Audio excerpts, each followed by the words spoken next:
Please welcome to the stage His Excellency Ali bin Ahmed Al-Kuwari, Minister of Finance for the State of Qatar. His Excellency Faisal Al-Ibrahim, Minister of Economy and Planning for the Kingdom of Saudi Arabia. And His Excellency Mehmet Şimşek, Minister of Treasury and Finance for the Republic of Türkiye, for a conversation with Bloomberg's Stephanie Flanders.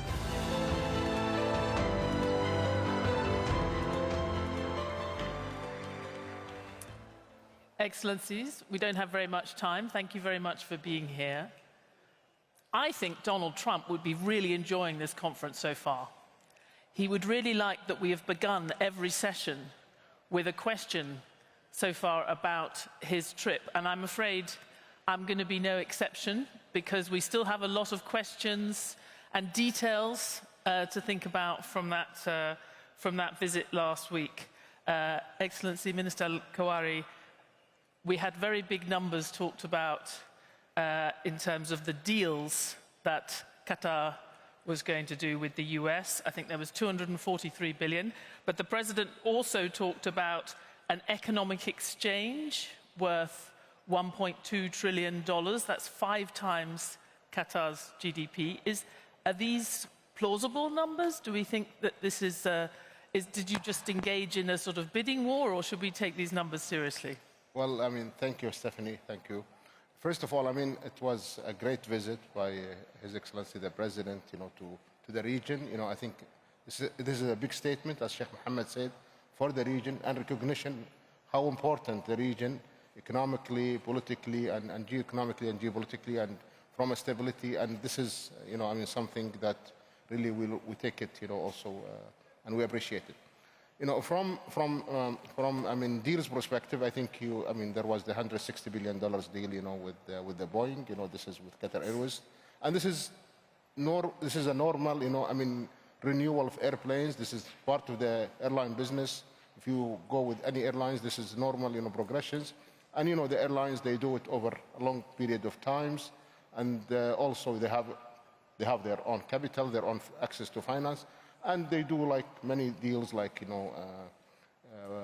buying and selling and lease buyback. I mean, so it's a very normal deals, and this is not something that we see it. And Boeing is an excellent aircraft, with the GE engine. So it's in line with the Qatar Airways strategies, in line with the and the other deals is in line with our participation. The $1.2 trillion you talked about is. We are talking about economic partnership. And when we talk about economic partnership, it has a win-win situation. It's the US companies doing business in Qatar. Qatar is doing business with the US, trade, and over some period of time. So it's not something abnormal. I mean, QIA continue to invest in the US. The US is an excellent market, is giving good return for QIAs in line with their investment strategies. Looking to the trade, again, U.S. enjoying a huge surplus, with Qatar for many years. Is one of, I mean, U.S. is the biggest import partner for Qatar. So these things are really normal course of businesses, course of actions, and the U.S. being the U.S., it's the biggest, economic partner for Qatar. So I don't see this as like a big number, but this is a very normal course of actions, course of businesses, and course of commercial activities. It's a purely commercial, purely needs.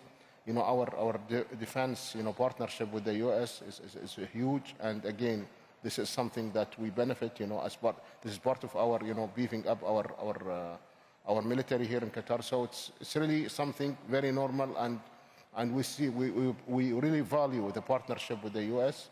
and, I mean, it's very significant. And just to quickly follow up, I know that the QIA is going to have more and more firepower as you ramp up the LNG exports. What are the key priorities for your international investments? Yeah, I mean, QIA, they have their own investment strategies based on region, based on sectors. Of course, I mean, the priority sectors, today is technology, AI, pharmaceutical, infrastructure, real estate, and they review these strategies every year, and they change it accordingly. And as I say, I mean, today the U.S. is I mean, the biggest opportunities are in the US, in terms of these businesses, but they continue to spread around as well. And these strategies get reviewed every now and then to make sure they are aligned and taking advantage of the opportunities, yet mitigating risks. And Excellency Minister Alibrahim, we had some even bigger numbers talked about in terms of Saudi deals last week. But I guess many people would say the biggest gift that the kingdom has given to President Trump in recent months is a lower oil price. And it is, at its current rate, is much lower than the kingdom needs to cover the external obligations, and certainly well below what you need to balance your domestic budget. So I just want, how are you thinking about how you're going to bridge that gap if the oil price stays roughly where it is? So thank you, Stephanie. It's important to keep in mind that what we're undertaking in Vision 2030 and beyond Vision 2030 is a long-term, big-picture plan that is all about restructuring the Saudi economy. And I think other Gulf countries are going through something similar. We're doing that because we're investing in resilience, institutional resilience. This means that we will deploy the capital in the way that helps us get these returns, but help us also get the momentum to restructure. If you look at oil specifically, of course, our budgets are no longer driven by oil. Today, they're driven by our priorities. On the energy markets and oil, we've always been solving for long-term market stability. That guarantees that investments will continue to flow to provide the right kind of supply that the global economy needs. And of course, as part of that is OPEC plus discipline. So if you ask us 6 months ago, 1 year ago, etc., we'll always tell you that we're always ready for scenarios, multiple scenarios, and we have the buffers. We have the long-term fiscal planning and medium-term frameworks that help us adjust depending on what scenario actually plays out. But we're always thinking about not the next 12 months, but a longer-term horizon. And that's what most of the GC countries are doing as well. The GC countries and the economies are bright spots or jewels in the global economy today because of the ability to plan long-term, because of the ability to deliver long-term, and because of this institutional capability that's growing, coupled with leadership's vision, people's determination. But that institutional capability is helping us ensure that we continuously evolve and become agile. And it is true that in the past, you have been agile, you've responded to periods of lower oil prices by cutting the domestic projects. I guess now we look at the pipeline of projects you have, things like the World Cup. They are commitments that are hard to reduce. So do you still have that flexibility when you have this enormous pipeline of committed spending and big projects? So this transformation is anchored in discipline, but also bold action. We've prioritized our spend for many reasons. Predominantly, how do we accelerate our diversification? How do we continue to empower human capital and to continue to build institutional capabilities? Of course, a subset of that has to do with public commitments, global commitments, such as that of the World Cup and Expo 2030, and so on and so forth. And that's all in our priority list.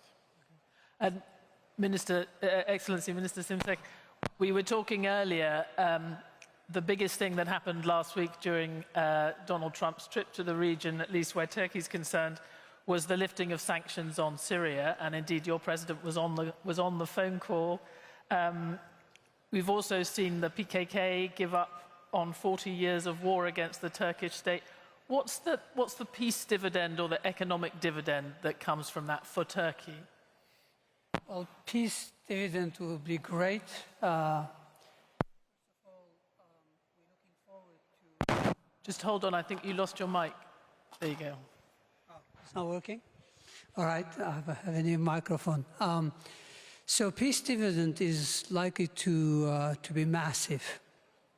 First of all, having a stable, peaceful, and prospering Syria on its own is a huge gain for the region and, of course, for Turkey, because we've got 911 kilometers of border with Syria. So clearly that is going to help in a big way. because conflicts drag you down, and as we address the conflicts, as we rebuild, functioning states, it's huge boost for the entire region. So that has been a welcome move. But going back to one of the components of you've highlighted, the PKK has waged almost a 50-year war against Turkey. But last week, they have agreed to disband and disarm. This is also huge because according to a study, including the opportunity cost, we have wasted almost $1.8 trillion over the past 5 decades combating terror. Now, of course, the peace dividend would be huge in terms of channeling resources to more productive areas for development, for progress. So in that sense, these two developments are going to be huge in terms of geopolitics no longer being a drag, but actually, being a source of leverage to help Turkey move up. And foreign investors would be hearing that and would feel positive about it, but at the same time they have in their head the detention of Mayor Imamoglu in March and the very sharp fall in the currency that came with that. Investors were very frightened off at that time. They seem to be still hesitant to come back to Turkey, even though the currency is stabilized, even though you have very high, painfully high interest rates. What is it going to take to pull back the long-term investors? Well, first of all, the 3-year program that we have put in place is on track, is intact, and is delivering. We have inflation, which is still high, but at 40 months low. And over the past 2 weeks, there's been, again, recovery in FX reserves. Investors are actually back. Interest rates are coming down. CDS, the risk premium, has fallen significantly by well over or close to 90 basis points.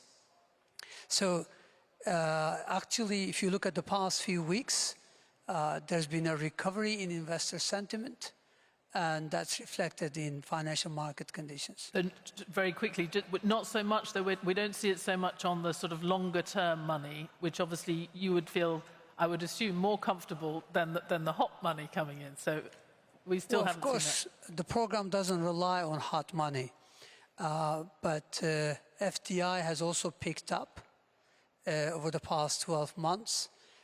Turkey is a very large economy with a pretty decent infrastructure and a huge pool of talented people and significant regional integration. So highly diversified economy. So I think when the dust settles, they will be looking at countries that are resilient to global trade fragmentation. They'll be looking at countries that would benefit from stability and prosperity in the region. I think Turkey remains the top candidate in terms of FDI inflows. And, with disinflation, predictability is improving. Mr. Al-Kuwari, we mentioned Syria. How are you continuing to support Syria? And are you thinking about investment in real estate or other areas where you can support reconstruction? Yes. I mean, regarding Syria, I just add to the word of Excellency Mohammed, on Syria. Syria is very important. The stability of Syria for the region is extremely important, and the prosperity of the Syria is very, very important. And now we have a great opportunity with the presidency and the government in place now to really, to see stable Syria, growing Syria economically. In terms of our role for Syria, I think Syria now, they are building a country from scratch, and they will need all the help they need to, establish the country. They need energy, they need water, they need an economy, they need, infrastructure. So, us and our partners, for example, Qatar and Saudi Arabia, that we announced that we paid their areas with the World Bank. This will unlock around 180 million of support from the World Bank. Also, I mean, we're supporting them, again with our partners in Saudi and others, I mean, for example, to develop their electricity, to develop their energies. So I think Syria at this stage really needs help to establish themselves, as a country. Going forward, I think with the plans, they have in place, I think it's going to be a great economic opportunity there for investments and for really supporting the Syrian people. Syrian people are very talented. We see them, in Germany, we see them in many other places where they have, contributed significantly to the economies of these countries. So I think Syria's, growth, and development is very important for us. So this is something we're committed to do, to support them. Just thinking about other regional investments, Kuwait is discussing converting its deposits in Egypt to investments. We saw the UAE do that last year. Is that something that Qatar is considering? Yeah. I mean, President Sisi was in Qatar over 2 weeks ago, and we announced, again, an investment package, with Egypt. So we continue to see Egypt as a great opportunity for investments. In terms of whether to convert the deposits or, to do a further investment, this is not something we have discussed, but we continue. You're not discussing it. No, it's an option, but it's not something we're gonna. It's one of the options. But in reality, what we see is Egypt is has great opportunities in the real estate, in the tourism sectors, in the manufacturing, and I think from an investment point of view, if we are to do an investment, it has to be in a purely commercial basis with a good return. So this is what, look. But again, the relationship with Egypt, it's very significant. And we view Egypt as a great potential for growth, in the future. Mr. Alibrahim, the big shift for the kingdom last year was that you became a capital importer, not an exporter, which reflects some of the investments that you were talking about in your other answer. But it does mean you need to attract stable funding, and last year we saw another fall in foreign direct investment. So why is it, do you think, that the FDI is falling, and how are you going to get back on track for that? So Stephanie, maybe I'll just take a step back and talk about the GCC a little bit overall, and I think tie that to your earlier question. The GCC countries' non-oil economies have grown 3.7% in 2024. That's almost double global growth. And if you look at each country's transformation, there's an acknowledgement that we've been for a while operating below our potential, which means that's operating at a loss. And that loss, maybe in earlier generations can accept that loss in the short term, but compounded, is not good for future generations. And that's why I think Kingdom of Saudi Arabia, Saudi Vision 2030, and other countries in the region have taken it upon themselves to restructure long term. And because of that, the number of opportunities will only keep growing. We're not just moving from consumption to complexity and production and innovation and exports. We're also attracting capital that will help us do that because of the opportunity, and attracting talent at the same time. If you look at what's happening globally, let's say what's happening with US trade policy and its impact, we believe that this is ultimately going to lead to two things. One, we've always talked about what the new form of globalization will look like. Today, that answer has been brought forward. Now we can actually start shaping what the world will look like in terms of trade. And number two, the global economy is only as strong as its weakest link. And we've seen in multilateral platforms where His Excellency also participates with other countries in the region, that there's been growing, I'd say, drag on the global economy coming from weak links. I think the response to these policies will only create stronger global players, stronger global economies, from emerging to Europe to whatnot. If you look at things such as the Corporate Sustainability Due Diligence Directive that the EU announced, and how that was a little bit revised recently because of the impact that would have had on the European economy. Some GC companies today are divesting because of that. And we think that still needs to be revisited. I'll come back to your question. Foreign direct investment is a long-term game. It's flows and stock.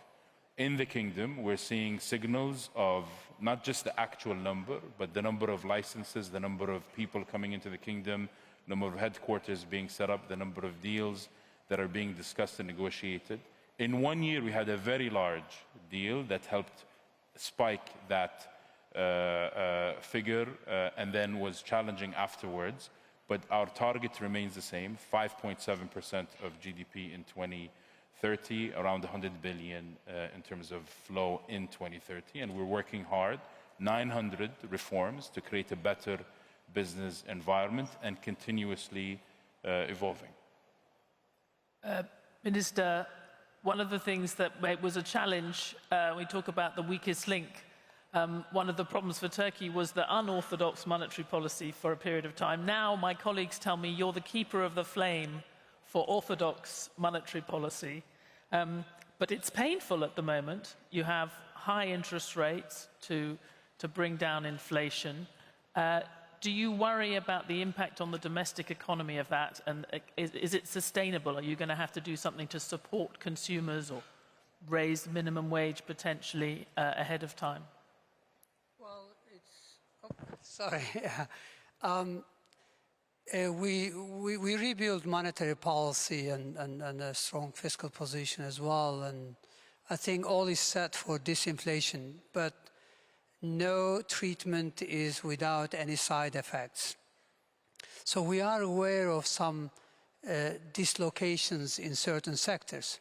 And that's why early this year, we've extended support to some of the labor-intensive export sectors. So we are looking at specific remedies while keeping the program on track. But the essence of the program is to bring inflation down so that we can set the stage for sustainable high growth. So a temporary pain is worth going through. But at the same time, we're looking at short-term fixes to address some side effects. So, but you won't, if you have, we're seeing potentially factories closing, we have households still dealing with the high cost of living and rising cost of living. Do you see needing to give in to some pressure to support households? Well, first of all, last year we've created close to 1 million new jobs. That's new jobs added.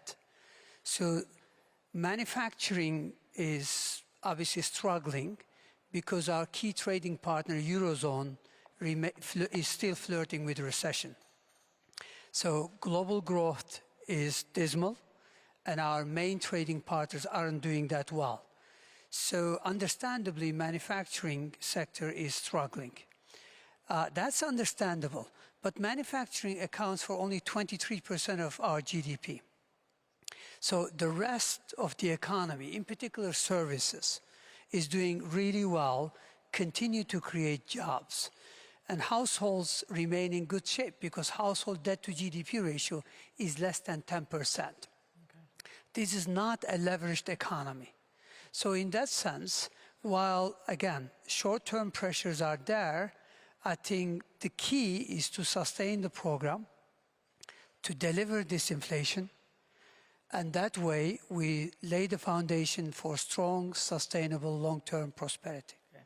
And we've run out of time, but I do want to, the title, I want to get back to geoeconomics and also potentially to President Trump. He'll like it. We started and ended with him.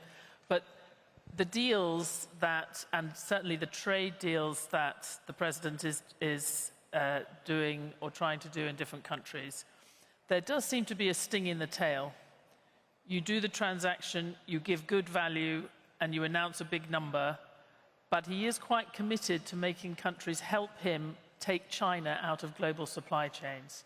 Now, this is a region that's hoping to benefit from continued much higher trade with China than with the US, but also the strong relations with the US.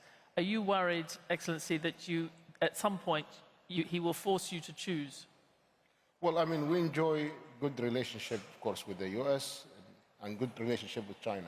China is one of the biggest destination of our LNG, trains, and again in terms of imports. We like to work, in balance with both with both powers. I cannot see, the U.S. would reach a stage like will as countries, either me or China. I cannot imagine this.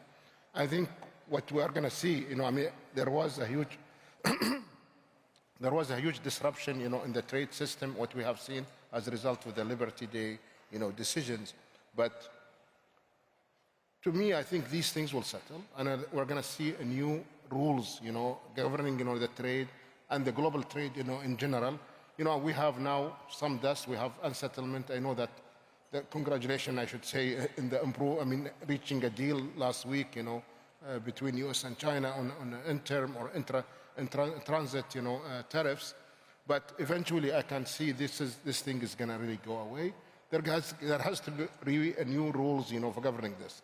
See, the world, the globe has worked very hard to build a globalization rules-based system, and I cannot just see this going away.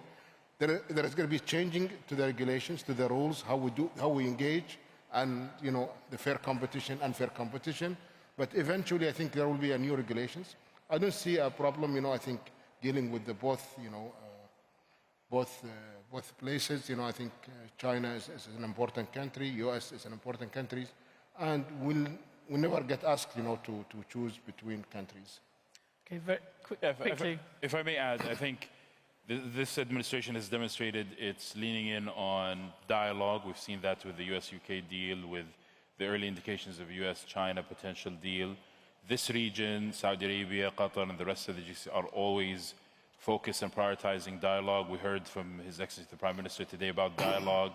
We saw President Trump in Riyadh last week, the result of dialogue, what it led to, including lifting the sanctions on Syria. I think, and realizing that it's part of our interest as economies in this region to connect strongly to international markets, for us to be more resilient and to be more meaningful partners of both the US and China. I think it's in the interest of both that we remain strong partners of both, being part of the dialogue and being part of this new form of globalization that His Excellency mentioned. I think since we're running out of time, I'm going to let you have the final word, if you'll forgive me, Minister.